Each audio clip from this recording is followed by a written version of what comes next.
Bonjour, aujourd'hui on va parler des portes logiques. Ce cours est préparé par Monsieur Gembaza Abdelmounayem.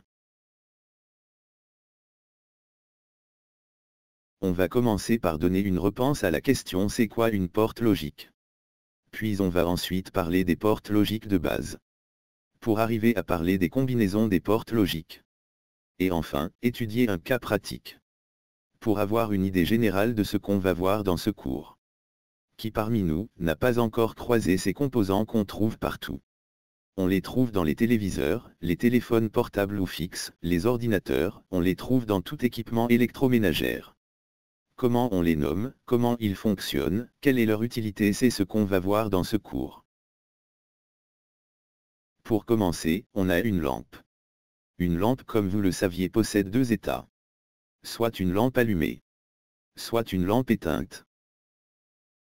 Pour simplifier, on propose 1 pour désigner l'état allumé de la lampe, et 1 0 pour désigner l'état éteinte de la lampe. Une lampe éteinte dès qu'on la branche. Elle devient une lampe allumée. Ça veut dire elle prend le signe 1. Et dès qu'on la débranche, elle redevient dans l'état 0. On peut aussi modifier l'état de la lampe en utilisant un interrupteur. L'interrupteur à la position ON nous donne une lampe allumée. Et un interrupteur à la position OFF nous donne une lampe éteinte. ON, c'est l'état allumé. OFF, c'est l'état éteinte.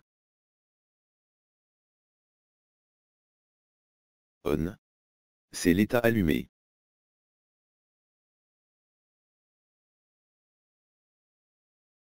Pour plus de détails, on dit que l'interrupteur est à l'état ON ou l'interrupteur est fermé. Alors, la lampe est allumée. Donc l'interrupteur est dans l'état 1. Et la lampe elle aussi est dans l'état 1. On peut dire qu'on a 1 en entrée.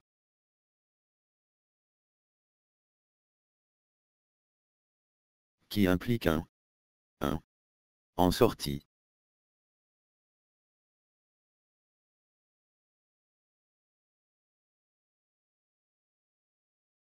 On peut rédiger ces informations dans un tableau qui contient deux colonnes, une pour la valeur d'entrée et l'autre pour la valeur de la sortie.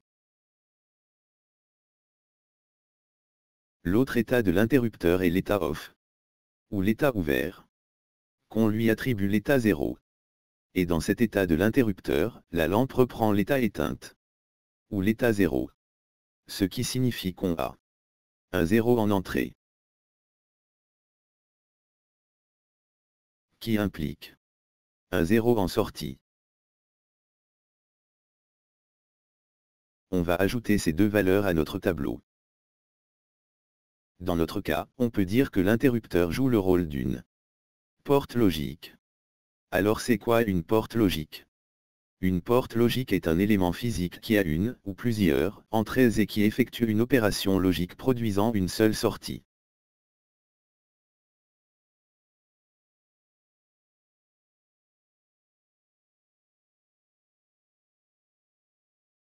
Il faut retenir aussi qu'une porte logique possède un tableau des valeurs.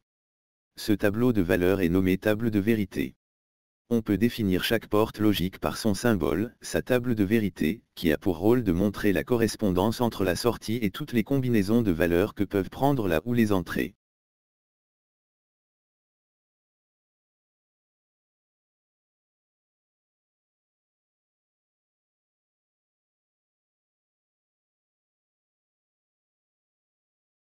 La table de vérité. C'est un tableau où sont représentées les différentes combinaisons possibles des variables d'une fonction logique. Lorsqu'une fonction possède n variables, sa table de vérité aura deux puissances, n, lignes et n et 1 colonne.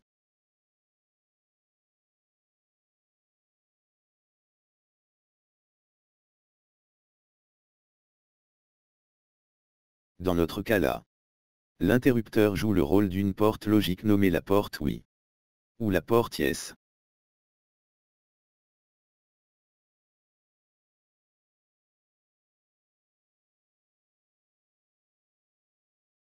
Pour le symbole de la porte Yes, on a le symbole américain.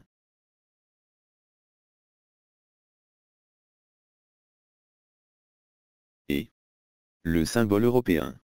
Et enfin, on a la table de vérité qu'on a remplie auparavant. Sans oublier que dans la porte Yes, la valeur de la sortie correspond à la valeur de l'entrée. La porte, Yes, est la plus basique qui soit, et aussi la plus simple à comprendre. En effet, la sortie de cette porte est égale à l'entrée. Si l'entrée est égale à un une logique, alors la sortie est 1. Tandis que si l'entrée est un 0 logique, alors la sortie est un 0. Maintenant, on va refaire l'expérience précédente, mais cette fois-ci, on va utiliser un interrupteur spécial. C'est un interrupteur inverseur. Sachant qu'un interrupteur inverseur, quand il est à l'état on, il ne laisse pas le courant passe. Et quand il est à l'état off, il laisse le courant passe. Alors, l'interrupteur, quand il est ouvert, la lampe est éteinte. Donc, l'interrupteur à l'état 1 nous donne une lampe à l'état 0.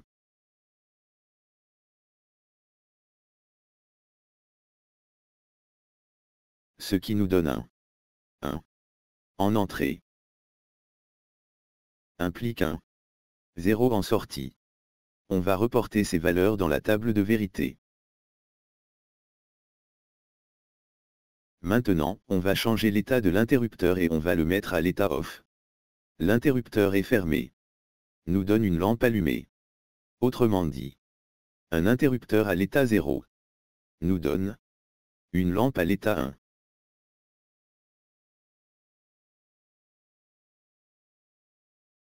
Pour conclure, un 0 en entrée implique un 1 en sortie. On va maintenant reporter ces valeurs dans notre tableau. Dans ce cas, notre interrupteur joue le rôle de la porte logique non ou note. Cette porte logique inverse la valeur de l'entrée. Si c'est un 1, elle le rend un 0. Et si c'est un 0, elle le rend 1. Et c'est ce que nous montre la table de vérité. Pour le symbole de cette porte, on a deux symboles. Le symbole américain et le symbole européen.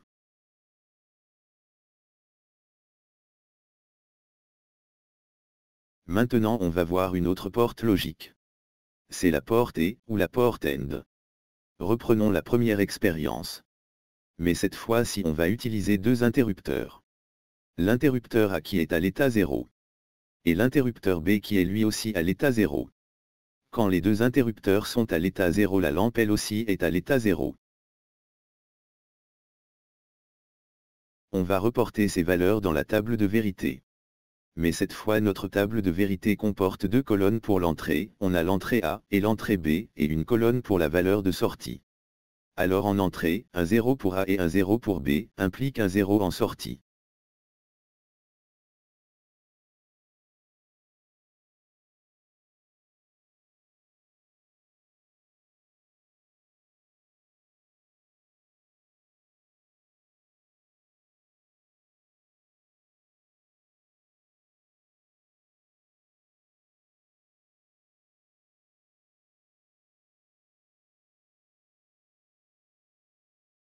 Si on inverse l'état de l'interrupteur B et on le met à l'état 1, la lampe restera toujours à l'état 0. Si on reporte ces valeurs dans la table de vérité, on aura un 0 pour l'entrée de A, 1 pour l'entrée de B, et un 0 pour la valeur de la sortie.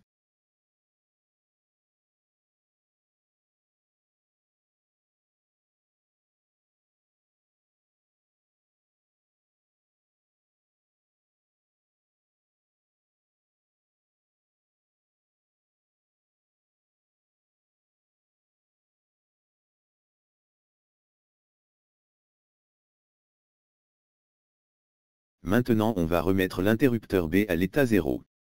On va mettre l'interrupteur A à l'état 1.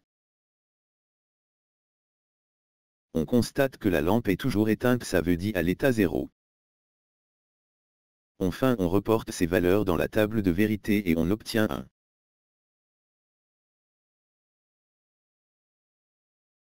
1 pour la valeur d'entrée de A.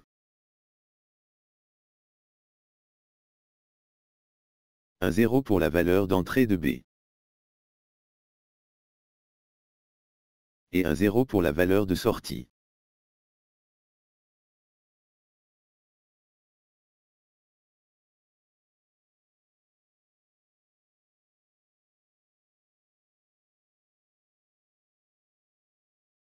Pour l'expérience qui suit, on met l'interrupteur A à l'état on, ça veut dire à l'état 1. Et même chose avec l'interrupteur B, on le met à l'état 1. Dans ce cas, la lampe va s'allumer et prendre l'état 1. Enfin, on reporte ces valeurs dans la table de vérité et on obtient 1.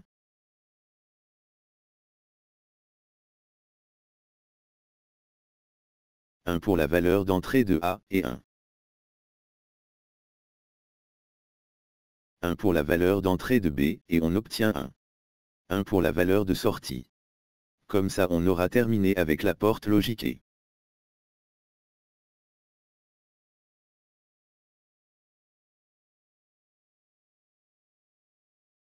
Pour le symbole de cette porte, on utilise pour le symbole américain et pour le symbole européen. Enfin, pour la table de vérité, on obtient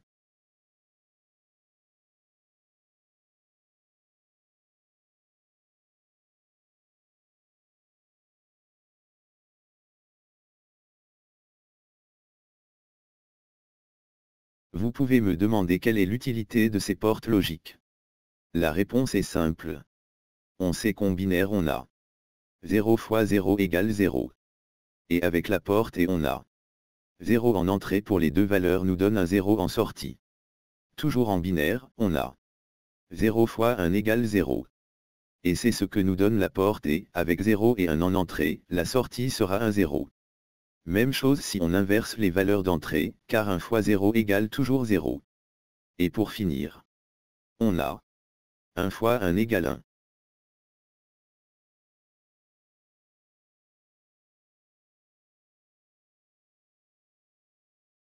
Là, il faut retenir une chose.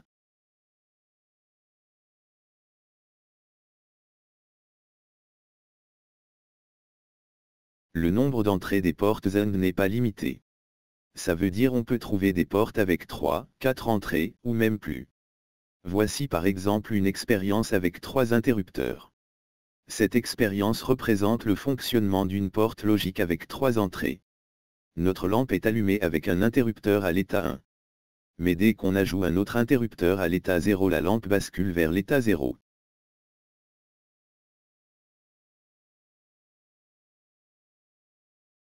Et même si on ajoute un autre interrupteur à l'état 1, la lampe ne va pas changer d'état et restera éteinte dans l'état 0.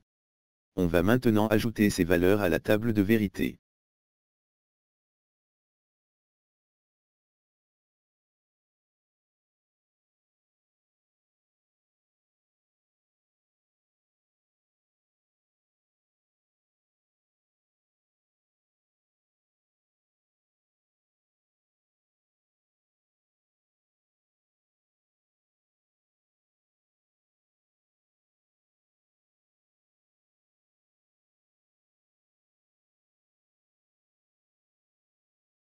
Après plusieurs expériences, on constate que le seul cas où la lampe bascule vers l'état 1 est celui où tous les entrées prend la valeur 1.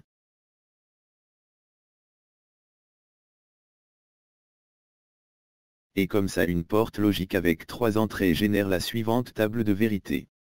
La règle qu'il faut retenir avec la porte est: la porte est génère 1 en sortie si et seulement si toutes les entrées sont égales à 1, dans les autres cas elle va générer un 0.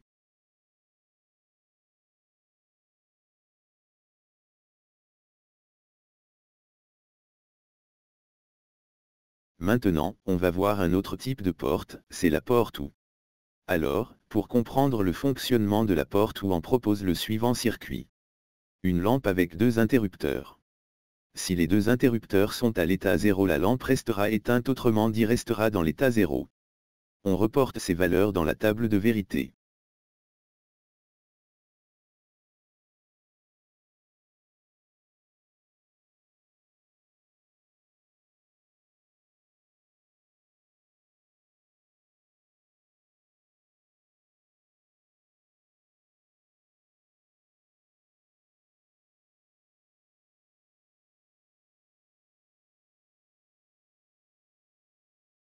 On va changer l'état de l'interrupteur A vers l'état ON ou l'état 1.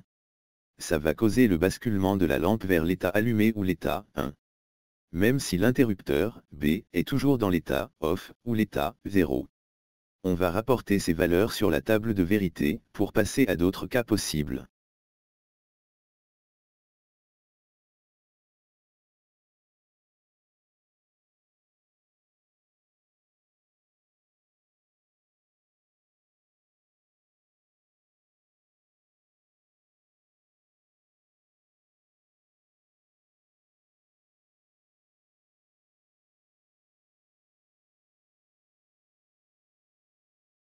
Dans ce deuxième cas, on permute les valeurs de l'interrupteur A et l'interrupteur B.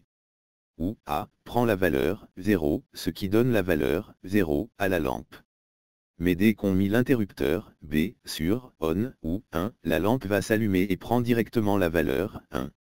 On reporte ces valeurs sur la table de vérité pour passer à d'autres cas possibles.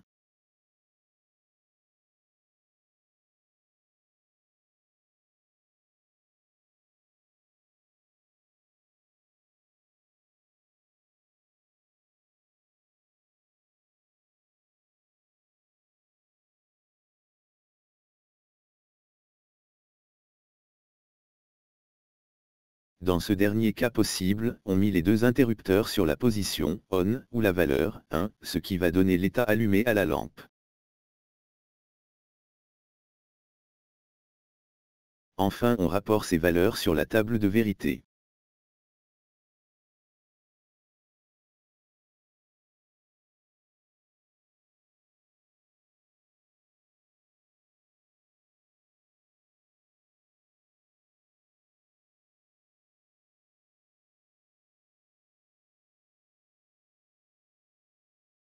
Et comme ça on aura terminé avec la porte ou.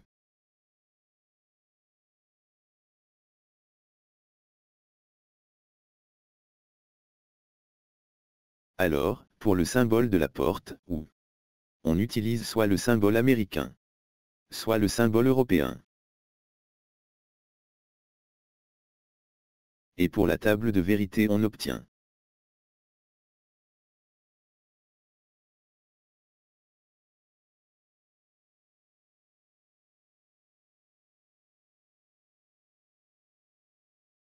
Pour l'utilisation de la porte ou OR. On sait bien qu'en binaire 0 plus 0 égale 0. Et c'est ce que fait la porte OR lorsque les valeurs des deux entrées sont 0. En plus, en binaire toujours, 0 plus 1 égale 1 et même chose avec 1 plus 0 égale 0.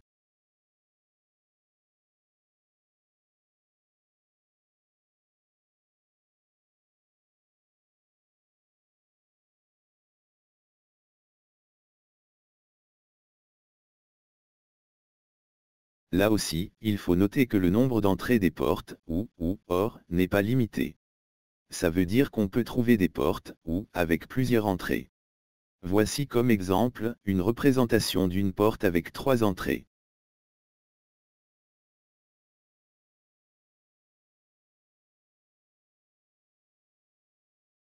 Dans cet exemple, on constate que même avec deux interrupteurs à l'état OFF ou l'état 0, et un seul interrupteur à l'état ON ou 1, la lampe est à l'état allumé ou l'état 1.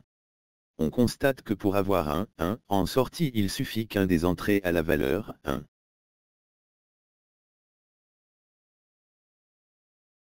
Pour finaliser, une porte logique, OR, avec 3 entrées engendre cette table de vérité. Une importante règle à retenir sur le fonctionnement de la porte, OR, est pour que la porte, ou, génère un 1 en sortie, il suffit qu'une entrée soit égale à 1.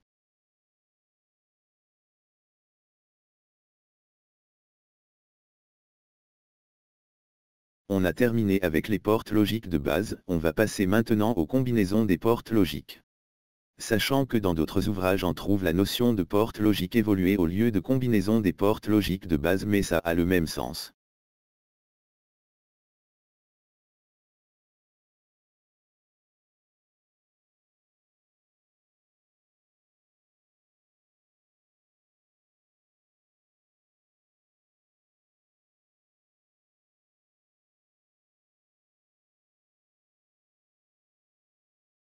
La première combinaison qu'on va voir, c'est la combinaison de la porte et ou AND avec la porte inverseur non ou NOT.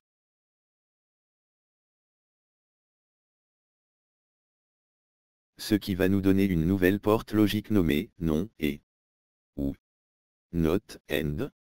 La porte non et elle joue le rôle d'un inverseur de la porte et. La porte non et est tout simplement une porte et suivie d'une porte non, d'où son nom.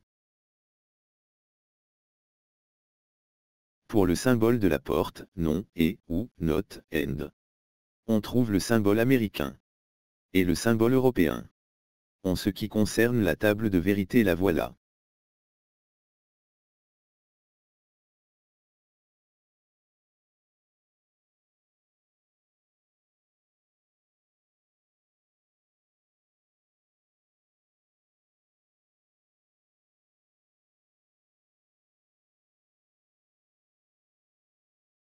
Comme il existe la porte non et on a aussi la porte logique non ou N or. La porte non ou est simplement une porte ou suivie d'une porte non.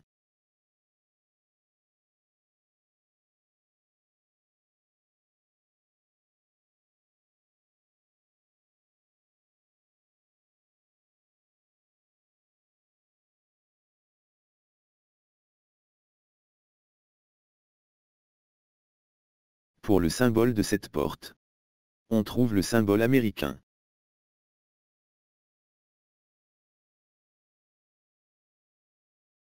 et le symbole européen. En ce qui concerne la table de vérité, la voilà.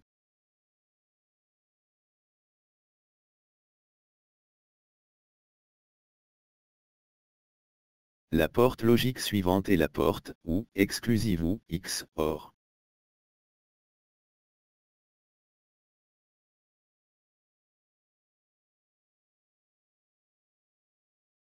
La porte X OR est une porte ou exclusif, cela signifie que la sortie sera à 1 si et seulement si un des bits d'entrée est exclusivement à 1. Pour dire les choses autrement, cela correspond à une porte OR, sauf que la sortie est égale à 0, dans le cas où les deux bits en entrée sont à 1.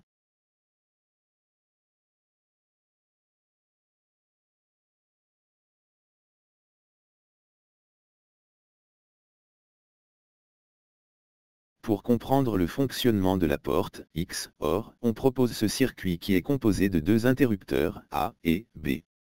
Et on rajoute une unité de contrôle, cette unité ne fonctionne que s'il y a un seul, 1, qui demande de passer. Alors si l'interrupteur A est à l'état ON ou l'état 1 et l'interrupteur B est à l'état OFF ou l'état 0. L'unité de contrôle laisse le courant passer et la lampe bascule à l'état allumé ou l'état 1.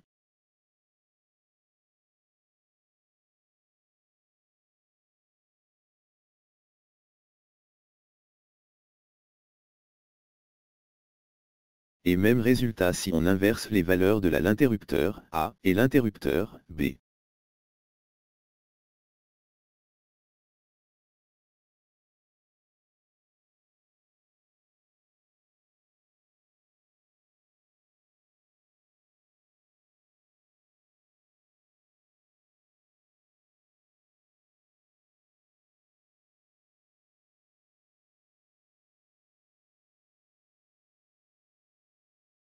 La différence dans le fonctionnement avec les portes précédentes sera visible dans le cas où les deux interrupteurs A et B sont à l'état ON ou l'état 1. Dans ce cas, l'unité de contrôle ne va laisser aucune tension passer, la lampe restera dans l'état éteinte ou l'état 0.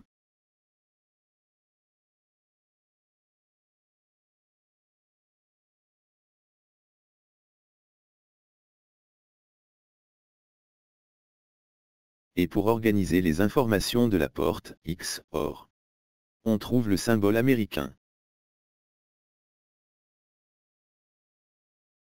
et le symbole européen. En ce qui concerne la table de vérité, la voilà.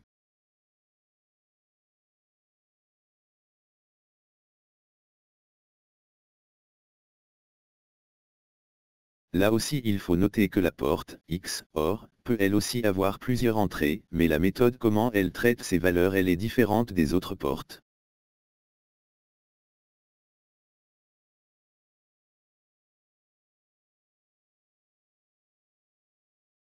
Pour calculer le résultat d'une porte, X, OR, avec 3 entrées, il faut d'abord faire l'opération entre deux termes, puis refaire un OR exclusif entre le résultat obtenu et le troisième terme.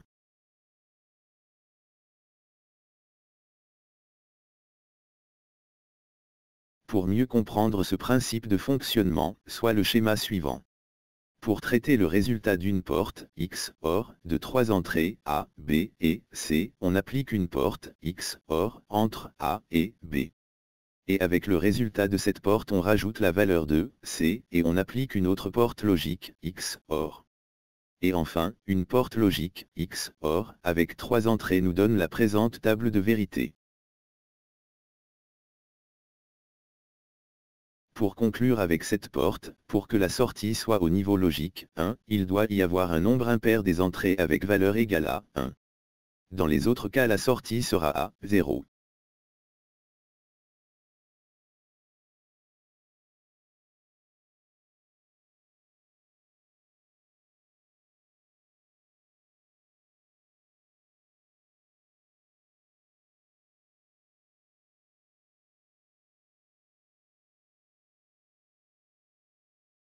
La dernière combinaison des portes logiques qu'on va voir est la concaténation de la porte, ou exclusif avec la porte, note.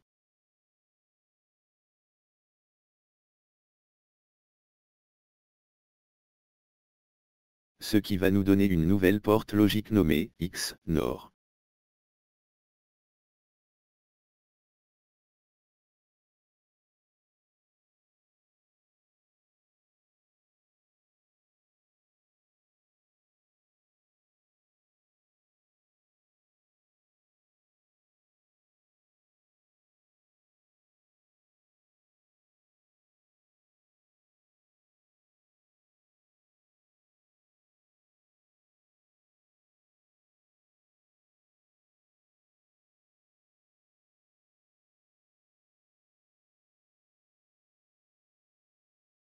Le symbole américain de cette porte est. Le symbole européen de cette porte est. Et enfin la table de vérité de cette porte logique est.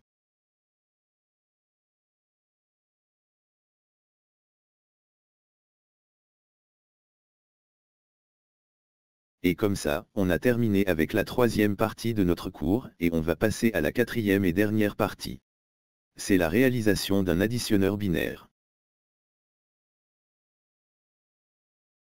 En binaire, l'addition sur un seul bit se fait de la manière suivante.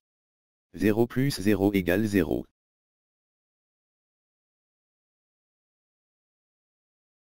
0 plus 1 égale 1. 1 plus 0 égale 1. 1 plus 1 égale 0 avec 1 en retenue.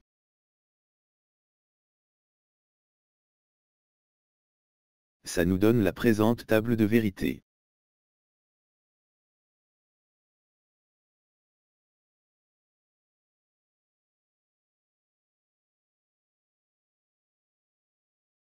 Et c'est la même que celle de la porte logique, X, OR. Alors pour l'addition sans retenue, on utilise la porte, ou, exclusif, X, OR. Reste à régler le problème de la retenue, et c'est la porte, et, qui règle ce problème. Car 1 plus 1 égale 1 dans la porte, et. En combinant ces deux portes on obtient le suivant circuit. Avec A et B comme valeur d'entrée. Et S pour la somme, R pour la retenue.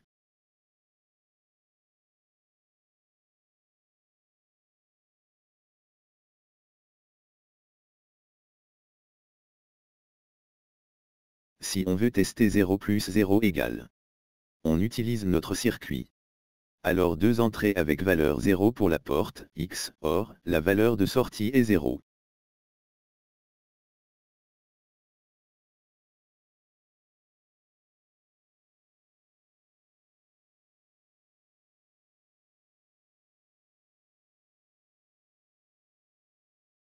puis une porte, et, avec 2 zéros en entrée, la valeur de sortie est 0.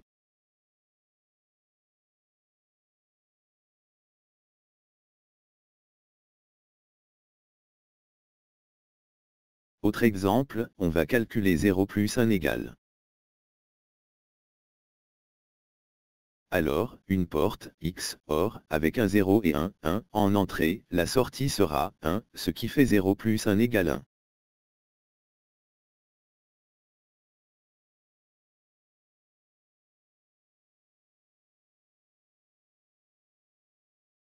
Pour la retenue, une porte, et, avec un 0 et un 1, en entrée, la sortie sera 0.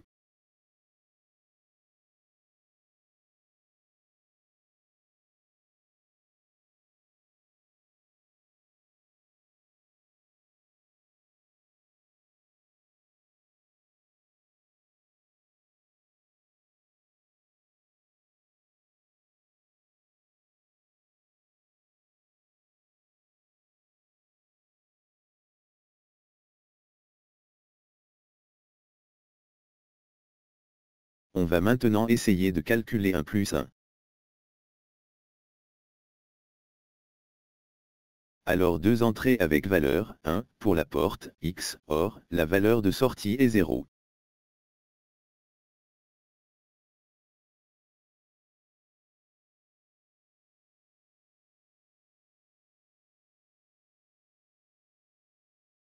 Pour la retenue, une porte, et, avec 2, 1, en entrée, la sortie est 1.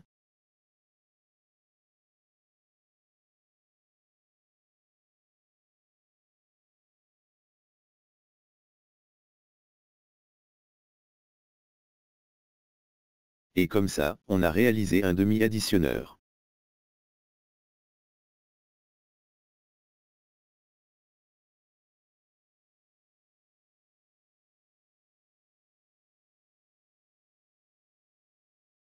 Malgré que, notre demi-additionneur fonctionne parfaitement avec un seul bit.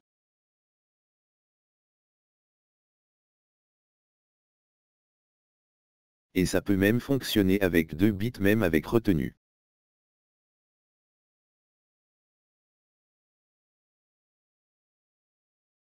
Mais dès qu'on a une retenue du bit précédent, ça cause un problème.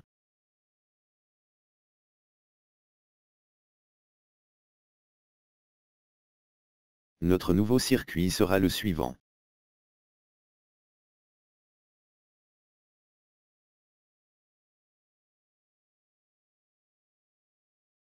Avec l'ajout d'une nouvelle entrée RBP pour la retenue de l'opération sur le bit précédent.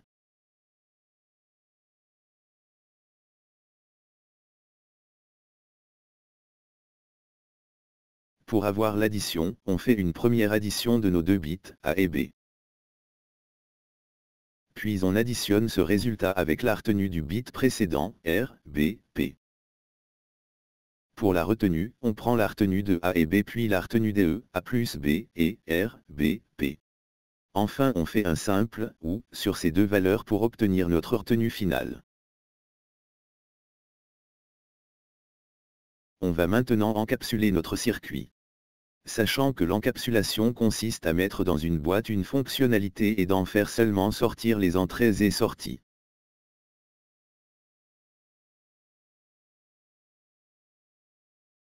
Enfin notre boîte d'additionneur binaire la voilà-ci.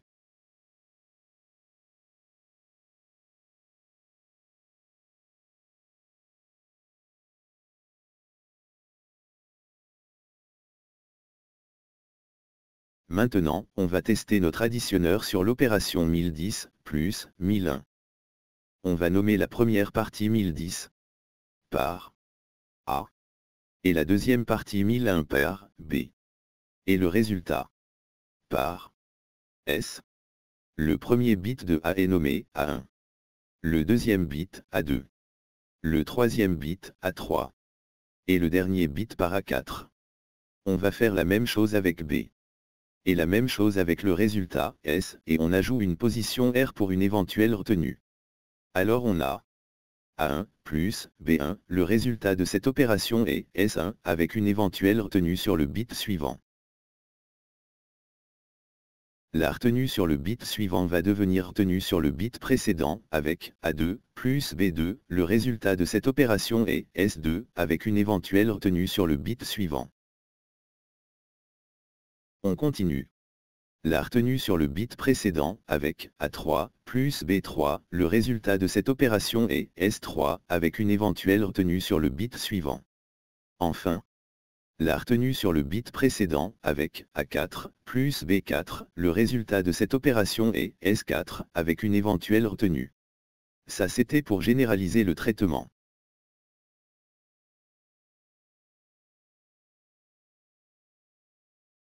Maintenant on va tester notre additionneur avec les valeurs données. On a 0, qui est le premier bit de A, plus 1, qui est le premier bit de B. Le résultat est 0, et la valeur de la retenue est 0. Ensuite, on a 1, qui est le deuxième bit de A, plus 0, qui est le deuxième bit de B. Le résultat est 1, et la valeur de retenue est 0. La valeur du bit suivant est 0, pour A et B, alors le résultat est 0 avec une retenue de 0.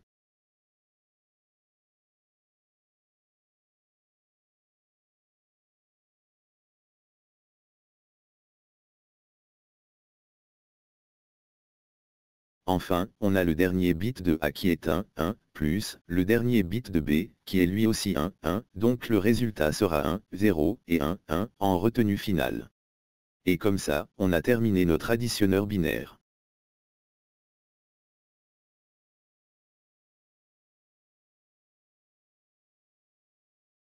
Merci pour votre attention et au prochain cours, Inch'Allah.